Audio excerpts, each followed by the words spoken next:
Alright, so we discovered we have a blown drive shaft seal here in the upper carrier housing, and we're going to pull the carrier out, put some new seals in it, new O-ring, and while I'm here we're going to go ahead and replace the shift seals as well, so that the upper end of the gear case has got nice new clean seals, and it's going to be able to go back into service for at least a couple hundred more hours until it's ready for another water pump change.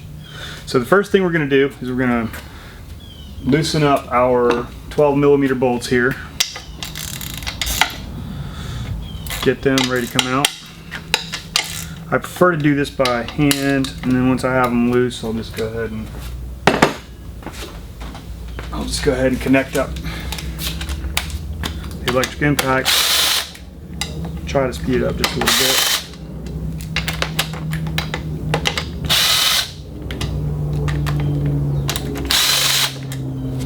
Now we are going to use our handy dandy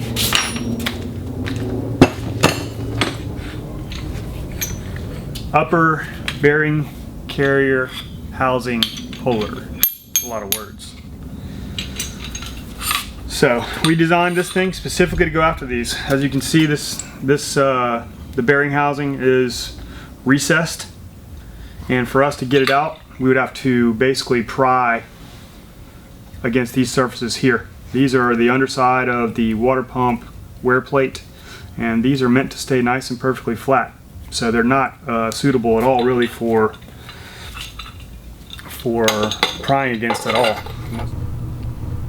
We're going to put our puller down on the carrier housing, get it into place, and get this thing out. So just going to work our claws into place. I haven't done anything to twist the carrier housing yet. That is also traditionally part of the process.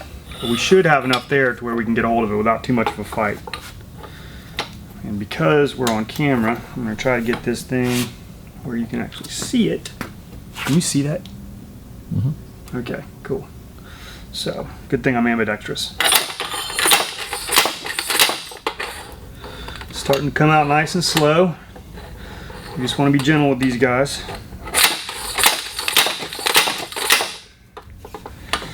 Now I'll switch back to my favorite left hand. And we're out. For a complicated extraction, that was remarkably easy. Big thing being you don't want to accidentally drop the carrier. Any polished surface that's on there, you'd like it to remain on there. Alright, what we can see here, that one fought a little bit more than usual coming out, and what we can see immediately is our O-ring had built up a nice little layer of scale and gunk. And this stuff right here, these O-rings, sometimes can just cause things to take an amazing amount of force to remove. And all in all, this thing came out really nice and clean. The things that needed to stay in there stayed in there.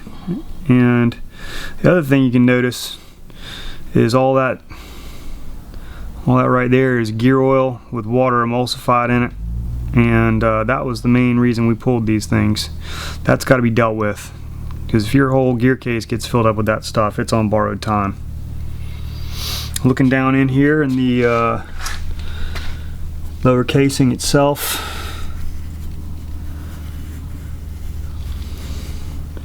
seems to have fared okay. It's going to need a little bit of reworking, but shouldn't be too bad. I think it's a good candidate to go back together. Should have no problems with a new set of O-rings and a new set of seals, or a new O-ring and a new set of seals.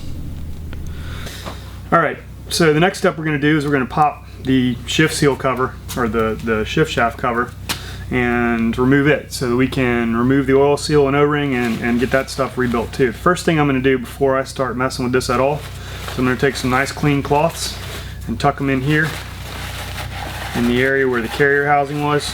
I don't want any debris to get in there. After we've completed our inspection, we realized it was nice and clean, and I want to keep it that way. Whatever you put in here, I recommend a good clean shop cloth, something that's lint free and is not going to disintegrate. Once that's all packed in, ready to move on to our next step. First thing I'm going to do is try to pry gently with it where it is without having moved it, and see if we can get it to work loose a little bit. Again, we want to stay away from the gasket surfaces on the underside of our water pump here. And these guys can take a little bit of time to get loose. Patience is essential. They are easy to break, and while they're not catastrophically expensive to replace, did I just break that sucker? Nope, sure didn't. You just don't want to replace them unless you really have to. There's so many other things that need to be replaced on a boat. So we're just gently working them loose. Again, I did not just break it. They have little pry slots for prying in here. You gently work it loose.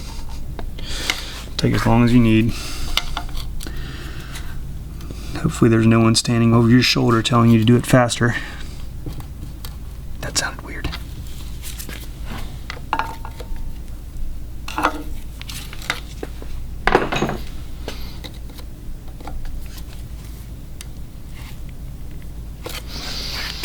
Starting to come up a little bit.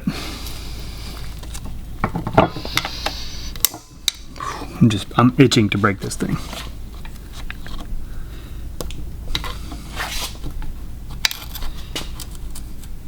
There we go, now it's starting to come up.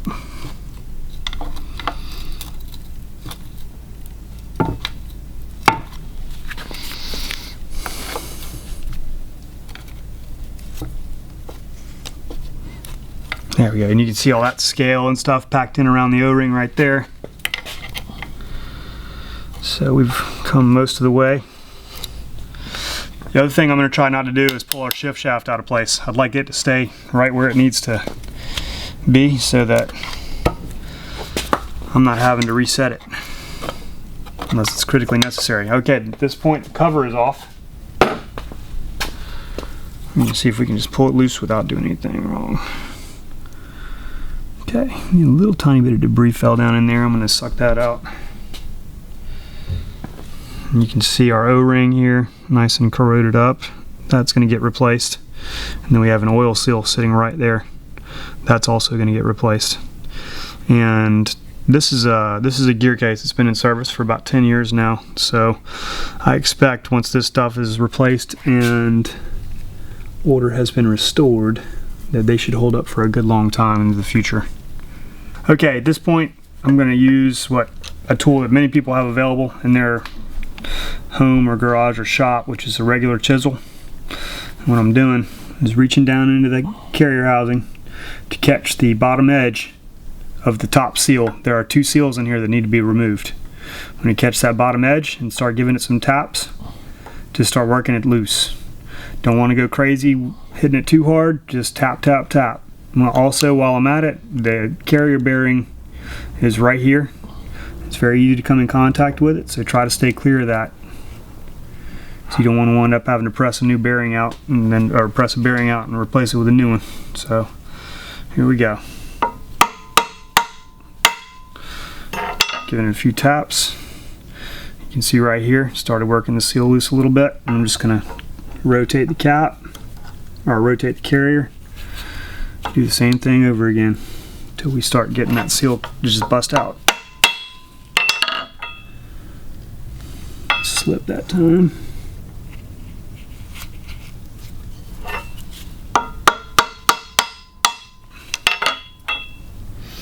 Yep, now it's starting to come loose. You can see it's starting to try to push out.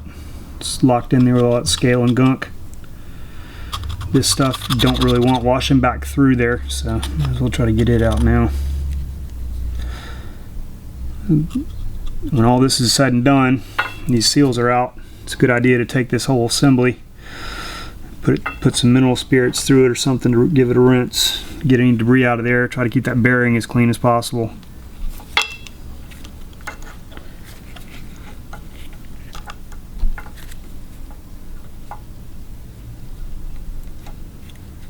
Starting to lose my edge, there it is.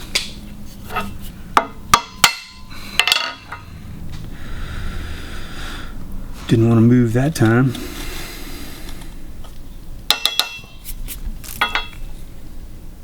Okay.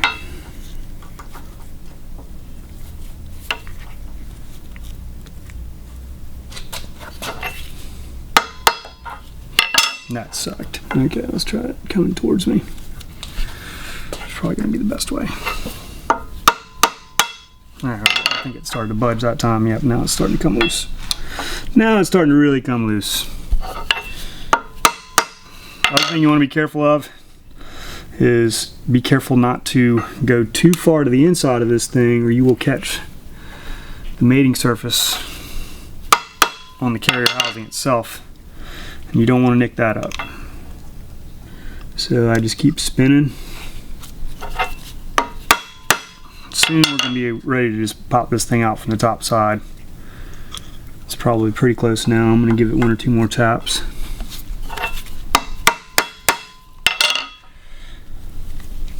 Yeah, we're probably ready now. Okay, there we go. Now that's ready to come out.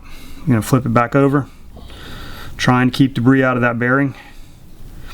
And that is oil seal number 1. Pay attention to the orientation of your oil seals. On the Yamaha, this surface is going to be up. So when you go to reinstall, you're going to see a surface shining back at you with that inner lip on it and a spring that needs to face up. And Yamaha has parts diagrams and schematics on their website which show you the orientation of almost every seal that they make and how it goes back into whatever it is that's being sealed. Alright, now we're going to press out, or we're going to chisel out the number 2 seal right there. As you can see, this thing, wow, it's a mess.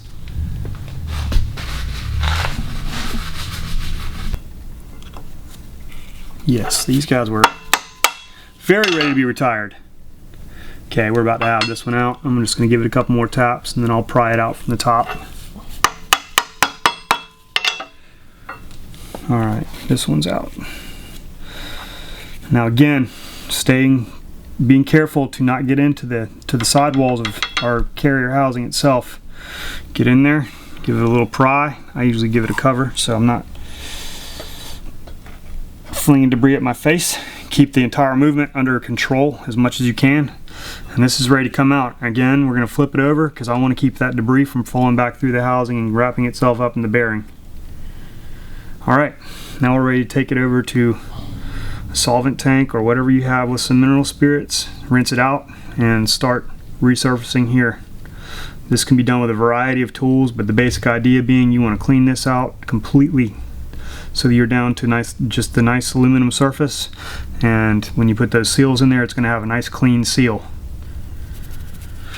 Oh yeah, that's working nicely. Give our little bearing a rinse.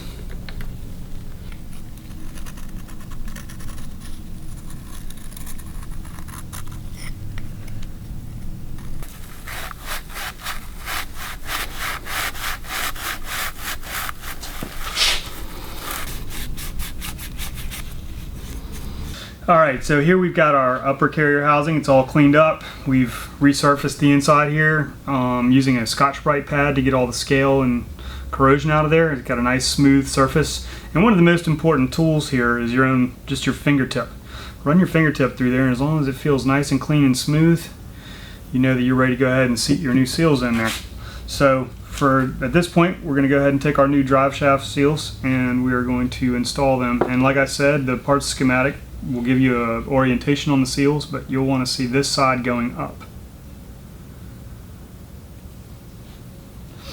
And one handy adaptation I have found is using an old end cap off of a C-Star hydraulic steering cylinder.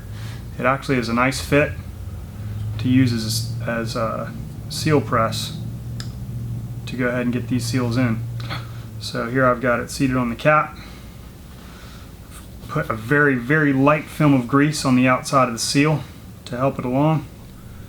We're going to go ahead and press it in. Now we're just pressing the seal down, and the grand objective here is to get its bottom out, make sure that it's nice and even. Make sure that it is bottomed out completely, evenly, sitting on that shoulder, real nice and pretty. And now we're going to do the same thing with the other one. Again, very light coating of grease, which I have generally applied to both of my hands.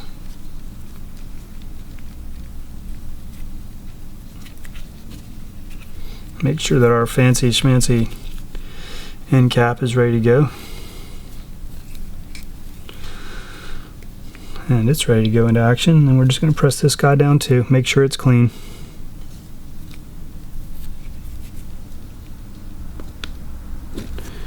And in we go. Make sure that it's bottomed out nice and even.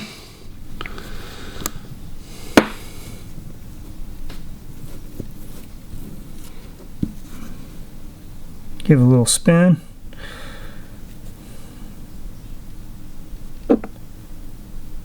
Yeah, it's seated perfectly. We're good to go. Then the last step is to add our O-ring. So very gently, avoiding the sharp edges, because there are some razor sharp edges on here. Get our O-ring down. And a light little bead of grease or gear oil to the outside of it.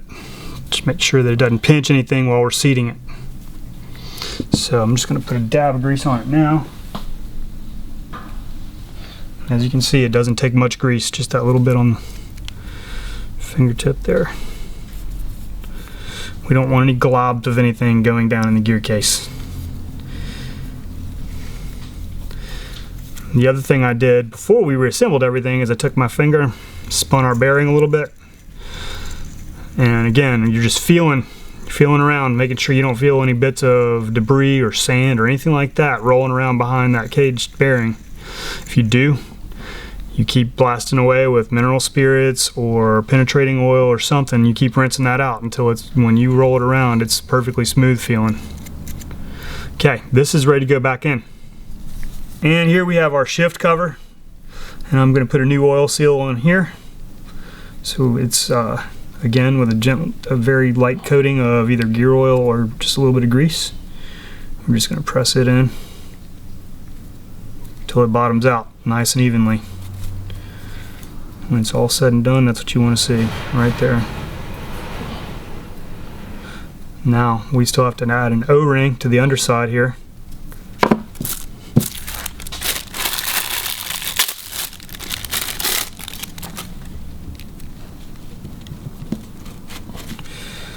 And now we are ready to carry the shift cover and our bearing carrier and install them back on the gear case. But before I do that, I'm going to add a little coating of grease to all the threads on here, so that in the future, if I have to go back in these things, nothing's going to fight with me.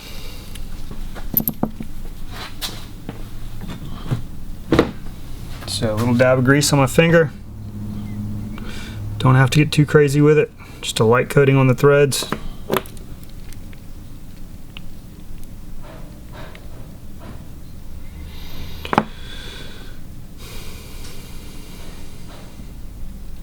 Alright, first thing I'm going to do is go ahead and put our upper carrier housing back in place. So we've put, at this point, we've got 2 new oil seals in the top here and a new O-ring on the side. We have resurfaced everything using Scotch-Brite pad, and everything's as smooth to the touch as we're possibly going to get it. It's very important when you're doing these jobs to make sure that any shims or washers that may come out of the gear case while you're pulling this housing out are either already back in there or, you know, accounted for in some way. They got to go back in the way they came out. And now we are seated up to where the O-ring is. So at this point, the O-ring is the only thing that's not down inside the housing on here. And for that, I just want to tap this thing into place. And for that purpose, we'll just use our slide hammer one more time. Just slowly tap it down. There we go. Now we're in. It's seated. We're lined up nicely and we're ready to go ahead and install bolts.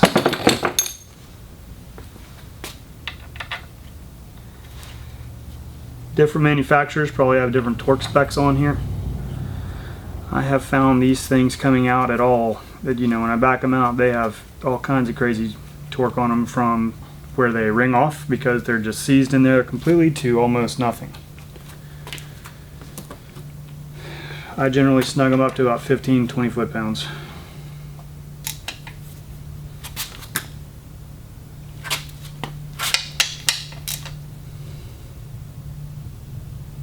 we are dealing with steel versus aluminum here, so whatever I do, I don't want to tighten it up so much that I tear the threads out of anything, because that's a whole new nightmare there.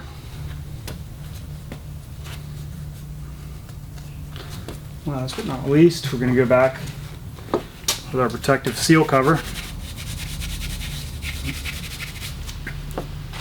Make sure it's nice and cleaned out.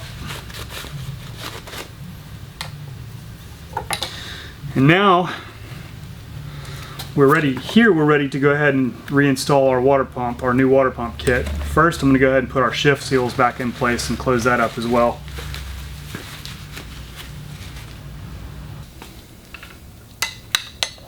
Okay, I'm just going to back off our vent screw a little bit. Probably won't do much.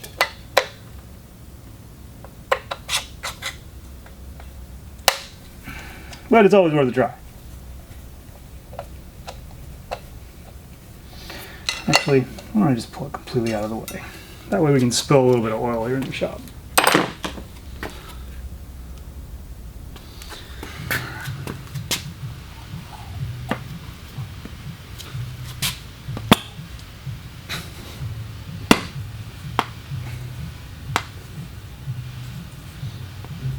Alright, we are seated up to our O-ring here. Try to press it down by hand if we can. I don't like turning bolts on these plastic shoulders to press anything if I can avoid it. Alright, now we're ready for bolts there too.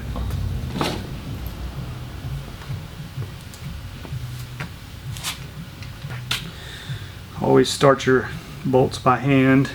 That way you know they're threaded in before you start using a ratchet or specifically an electric impact or other impact. Because those things move too fast for me to react.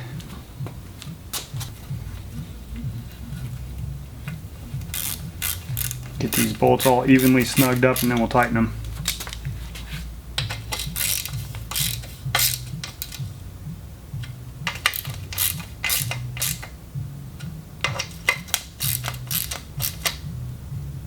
Okay, and that's our reseal. Now we're ready to go ahead and install the water pump kit.